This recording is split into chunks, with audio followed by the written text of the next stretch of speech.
नमस्कार, तुमचं सगळ्यांचं स्वागत आहे माझ्या एका नवीन ब्लॉगमध्ये। आणि आजचा दिवस तुम्हाला खूप खूप छान जावी स्वामीचरणी प्रार्थना।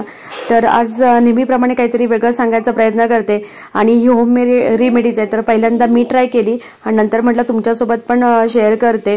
तर ही बघा, हे तयार करून असं मी मलम तयार केलंय आणि एका बॉटलमध्ये भरून ठेवलंय। आणि हे कशासाठी तर पायांच्या भेगांसाठी, कारण काहीकांना बरेच वेळेला, मला पण हा प्रॉब्लेम आहे, मातीमध्ये गेल्यावरती पायांना भेगा भरपूर पडतात। आणि आता तसंच आम्ही गावावरून जाऊन आलो तर एवढ्या पायांना भेगा पडल्या होत्या ना, सावीच्या आणि माझ्या पण मग म्हटलं चल घरी आपण काहीतरी ट्राय करते, कारण वॅसलीन वगैरे लावून झालं होतं पण एवढा काही असा विशेष फरक नव्हता पडला। आणि बरेच दिवस झाले मी या ऐकलं होतं मेणबत्तीबद्दल, म्हणजे मेणबत्तीच्या ह्याने होतं, तर म्हटलं चला आपण पण बघूया। तर हे बघा मी काय काय साहित्य घेतलंय। तर इथे कोकोनट ऑइल घेतले, ॲलोवेरा जेल घेतले, मेणबत्ती घेतले आणि हळद घेतले। आणि हे सगळे इंग्रेडियंट आहेत ना, ते नॅचरल आहेत, त्यामुळे त्याच्यापासून काही अपाय वगैरे होण्याची असे काहीच शक्यता नाही। आणि प्रत्येक ह्याच्यातमध्ये काही ना काहीतरी गुणधर्म आहे। तर हे कोकोनट ऑइल आहे, जे खोबरेल तेल आहे, आणि ते एकदम थंड असतं आणि आपल्या पायांना शांतता किंवा जे हीट असते ती कमी करण्यासाठी या खोबरेल तेलाचा वापर केला जातो। निदान मॉलिश जरी केली खोबरेल तेलाने तरी ती छान असं होते, शांतता मिळते। तसंच मी हे वॅक्स घेतलंय मेणबत्तीचं हे करून, आणि जे आपल्या पायांना भेगा असतात त्या भेगांमध्ये हे वॅक्स जाऊन जाऊन ती भेग थोडी अशी कमी होते, म्हणजे ज्या अशा पसरट ज्या भेगा झालेल्या असतात त्या कमी होण्याचं काम हे वॅक्स करतं, व्यवस्थित जाऊन त्याच्यामध्ये बसतं, म्हणून मी हे वॅक्स घेतलंय।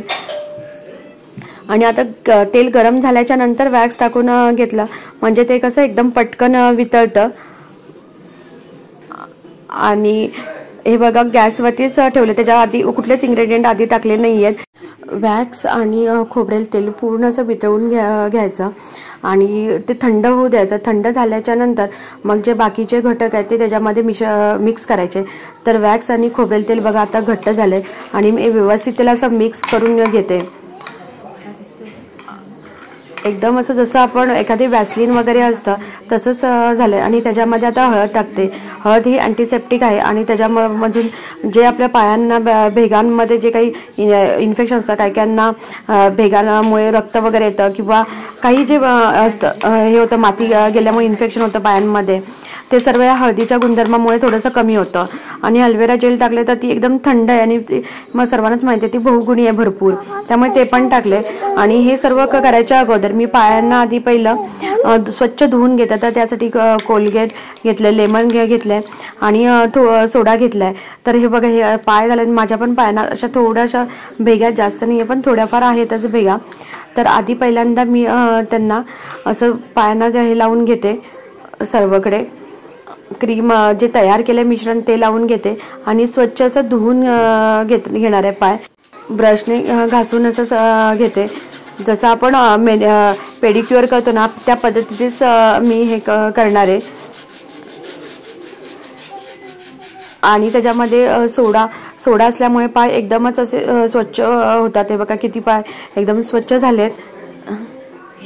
आणि आता म्हटलं सावीचे पण पायांना असं गावाला गेल्यामुळे त्याचे पण पायांना भरपूर खराब झाले होते, म्हटलं चला तुझे पण पाय मी क्लीन करते, कारण गावी म्हणजे पूर्ण विदाऊट चप्पलचेच आम्ही फिरत असतो इकडे तिकडे, आणि त्यामुळे पायांना माती जाऊन जाऊन ना भरपूर खराब होतात।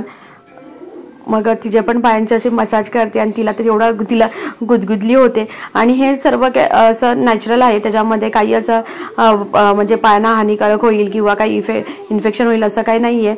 त्यामुळे मग पहिल्यांदा मी तिचे पण पाय क्लीन करून घेतले, कारण तिच्या पायांना प्रचंड गावी गेली तेव्हा त्रास होत होता।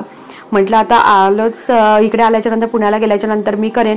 मग घरी आल्याच्या नंतर मग ही क्रीम बनवली आणि स्पेशली म्हणाल तर मी तिच्यासाठीच ती क्रीम बनवले, कारण तिला रोज रात्री थोडं थोडं असं लावायला, तिला म्हणजे त्या याचा खडे वगैरे एवढे होते ना, आणि ती कंटिन्यू त्या ह्याच्यामध्ये खड्यांमध्ये वगैरे चालतच होती।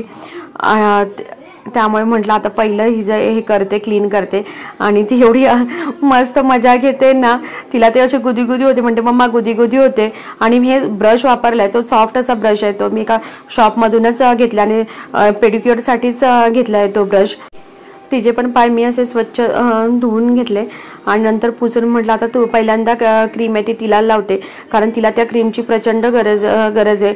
आधी आम्हाला कसं वाटलं नाही की ती म्हणून ती पाय थोडेसे म्हणजे क्लीन कर, मला पाय वॉश करायचे, पण जेव्हा बघितलं तेव्हा कळलं की तिच्या पायांना भरपूर त्रास झाला.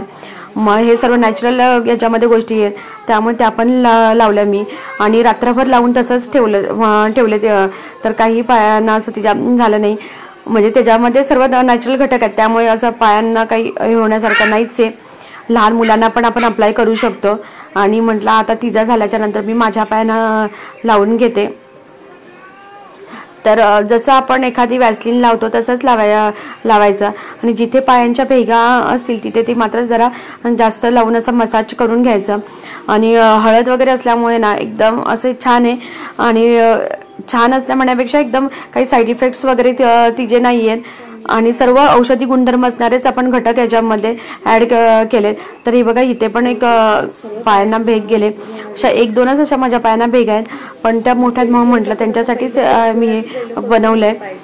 आणि वॅक्स असल्यामुळे काय होतं त्या भेगा ज्या पायांच्या त्या जास्त मोठ्या होत जात नाहीत. नाहीतर आपण जर दुर्लक्ष केलं पायांकडे तर जी पायांना भेग असते ना ती हळूहळू मोठी होत जाते. म्हणजे अशा वेळेला ना जे भेगा जेव्हा लहान असतात किंवा कमी असतानाच त्याच्यावरती जर अशी औषधं केलीत ना तर म्हणजे जो होणारा त्रास आहे तो कमी होतो. त्यासाठीच मी हे करते, कारण पायांच्या भेगा हळूहळू आपल्याला एक दिसते, पण जसं जसं आपण मातीमध्ये वगैरे जातो तसं त्या वाढत जातात आणि किंवा त्या डीप होत जातात. मग ते टाळण्यासाठी आपल्याला हा आपण उपाय करू शकतो. आणि आता मी हे जेवढं तयार केलंय ते आता एका बॉटलमध्ये भरून ठेवते आणि हे बरेच दिवस असं टिकणार आहे. म्हणजे त्याच्यामध्ये असं काही हे नाही आहे की ते खराब होईल लवकर वगैरे, असा कोणताही घटक नाही आहे. त्यामुळे आपण हा एक मसाज म्हणा किंवा एखादा ही क्रीम आपण तयार करून ठेवू शकतो आणि जेव्हा वापरायचे वापरू शकतो. म्हणजे साधारणतः जर रात्रीच लावून ठेवली तर सकाळी उठल्यावरती पाय एकदम छान झालेले असतात, मुलायम सॉफ्ट असे. कारण मी पण असे रात्रीच लावून ठेवली दोघींनी आणि मग छान असं वाटलं. थोडेशा हळदीचे वगैरे डाग असे पडायची शक्यता असते, मग थोडंसं लावून झोपण्याच्या अगोदर बेडवरती जाण्याच्या अगोदर 15-20 मिनिटं लावून ठेवायचे, नंतर मग बेडवरती झोपायला जायचं. तर असा आजचा ब्लॉग होता आणि आजचा ब्लॉग तुम्हाला आवडला असेल तर चॅनलला नक्की सबस्क्राईब करा. असंच भेटू आपण पुढच्या ब्लॉगमध्ये. तोपर्यंत बाय बाय.